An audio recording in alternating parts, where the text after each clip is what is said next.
For one of the victims, the bicycle path where he was found dead was also his backyard. Here.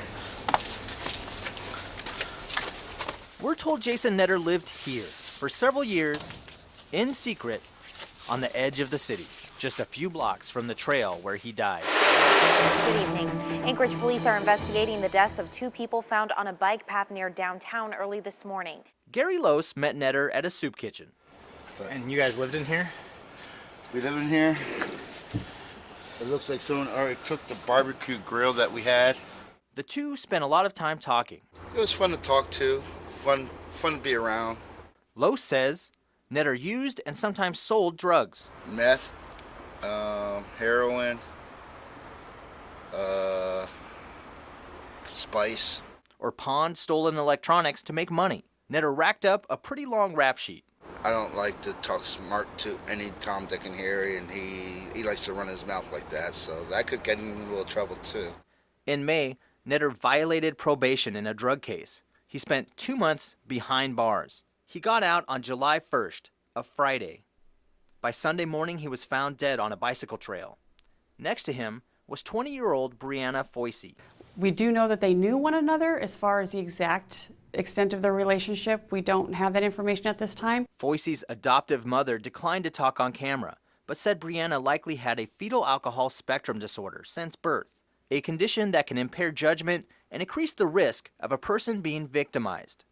A former roommate knew Brianna was struggling. All I know is she told me that she was on a bad trail and she needed to get off that path. Police will not detail how Netter and Foisey were killed, and they will not say if there is evidence that creates or rules out any connection to other Anchorage murders this year. The man's body was found in the area of Dubin Avenue and Boland Street just after 3 a.m. 25 days later, another homicide case rattled the city.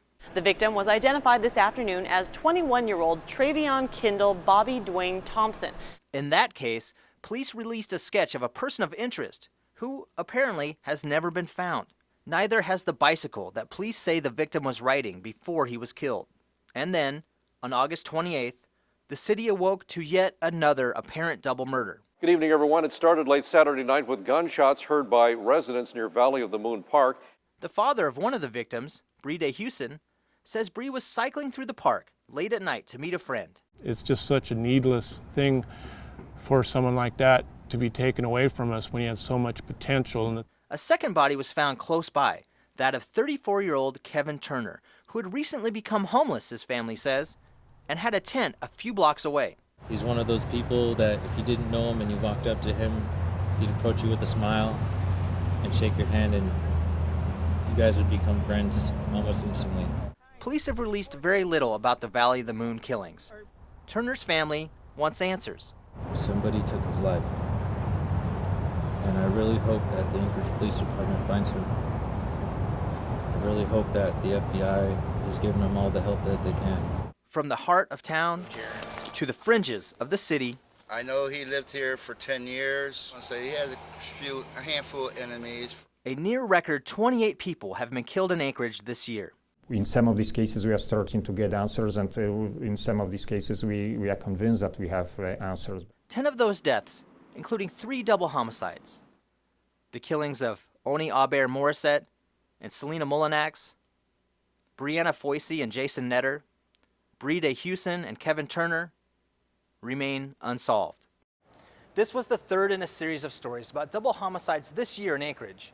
Our aim was to try our best to fact-check rumors in these cases and learn as much as we could about each killing. Police were willing to rule out a gang connection in all 3 cases and say that a report that all 3 might be linked to a serial killer was not correct.